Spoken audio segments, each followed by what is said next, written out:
My name is Zach Dingy. I'm 27 years old, and I built a solar sales company that did over 100 million in sales in 2025. So today, we're gonna go through the exact blueprint I would do if I was 21 years old with zero friends, zero assets, and zero network, and how I would get to $1 million within 3 years.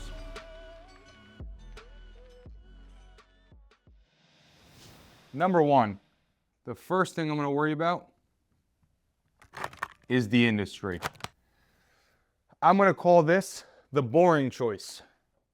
So, when you start and you try to look for an industry, I think when you go online and you Google or search in AI, you're gonna find a lot of things that are AI based or software based or engineering or these cool trends and quick money schemes.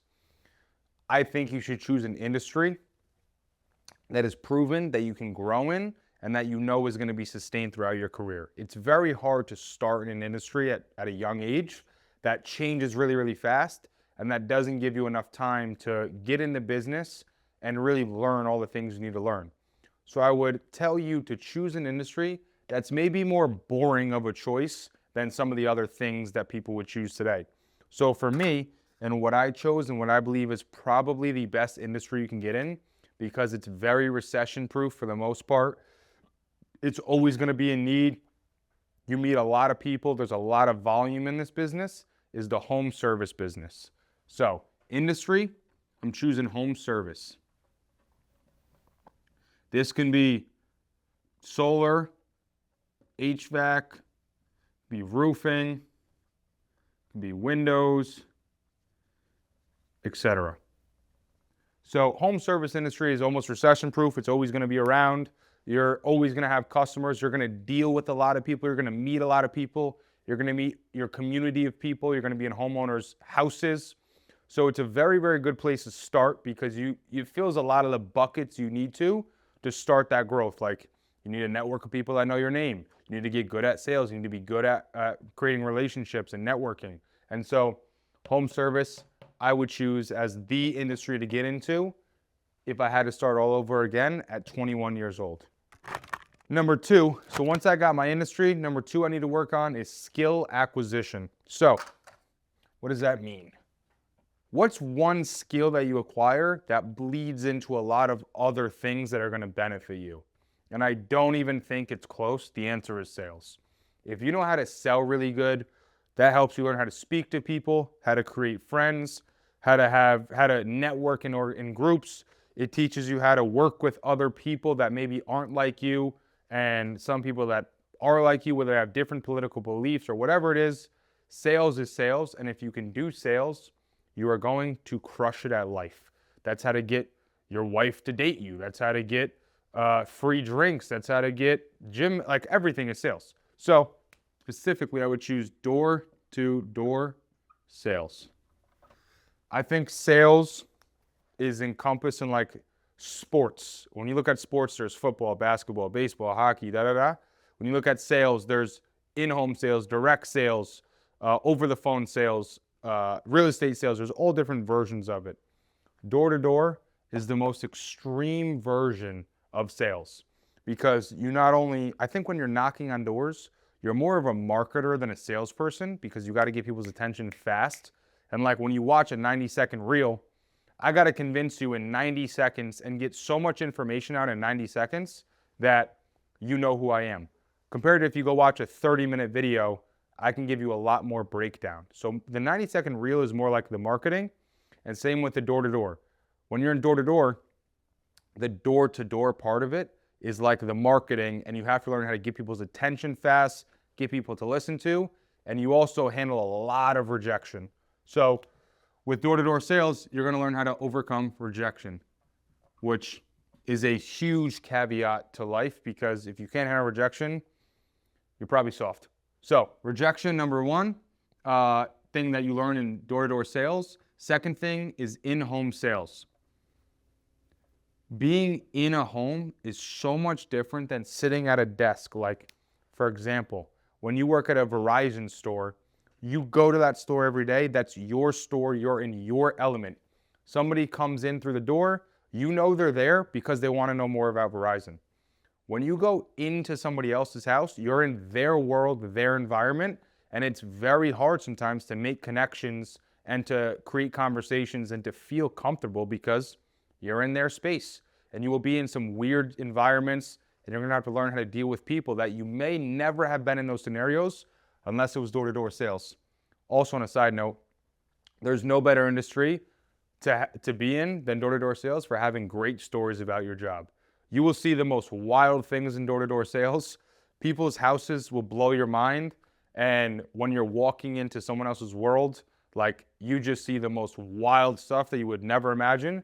So that's another caveat to why you should do door-to-door. But rejection in home sales, you learn that part. You learn networking.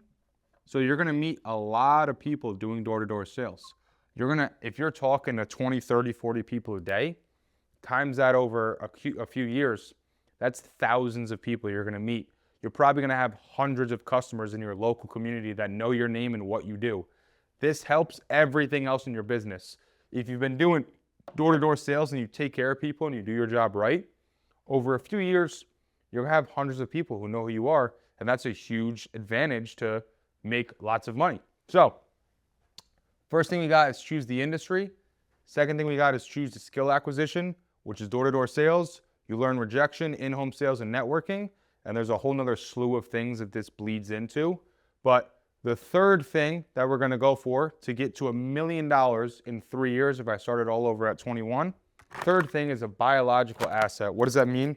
It's a really fancy way to basically say your body, your health and your fitness. At 21 years old, the majority of 21-year-olds probably treat their body like crap, drinking, not sleeping well, partying, doing all that stuff. And you kind of can when you're 21, so it's okay. But if you really want to get ahead, your body, you should, number one, quit alcohol. The simplest thing to just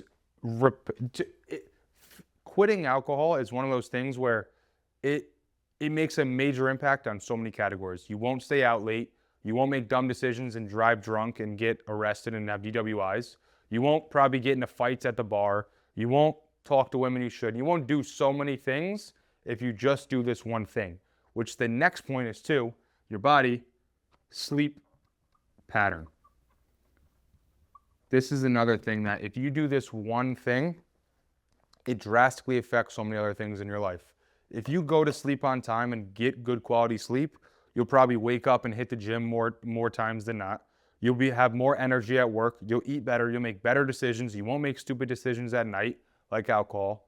Just these two things alone will drastically impact how you feel.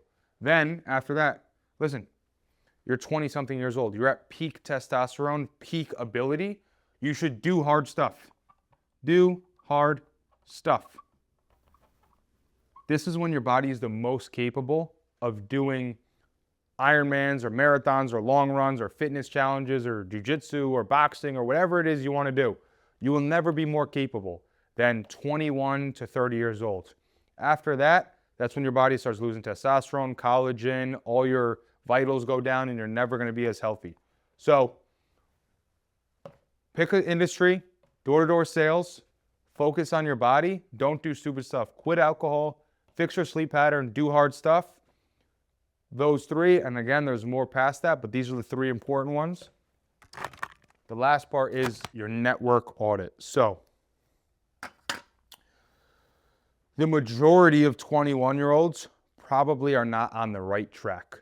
And the right track for you could mean different thing than the right track for somebody else.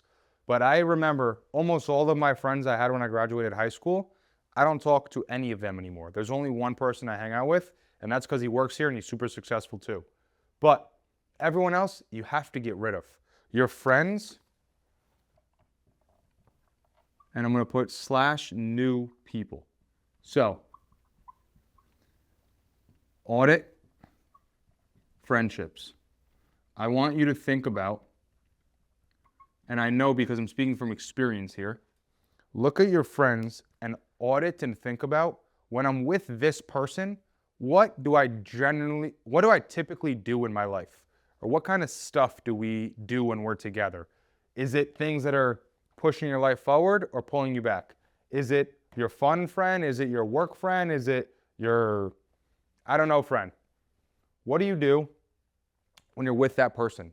If they're not pushing you closer to what you want to accomplish, you should probably get rid of that friend. And the second part to network audit is new connections. I wasn't in real estate. I was in solar when I was 21, but I went to probably 2 to 3 networking events every month because I wanted to go meet people. So I'd go to real estate investor meetups. I would go to sales training events. I'd go to online webinars locally. I would go to BNI groups or master network groups or whatever it is because I wanted to meet more people that were successful.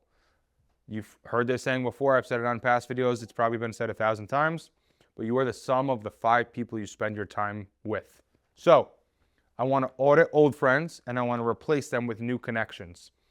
And if you have good networks and good people to talk to, you will find opportunities that you wouldn't have otherwise had. And that's why these new connections are so big. You are always one relationship away from changing your life.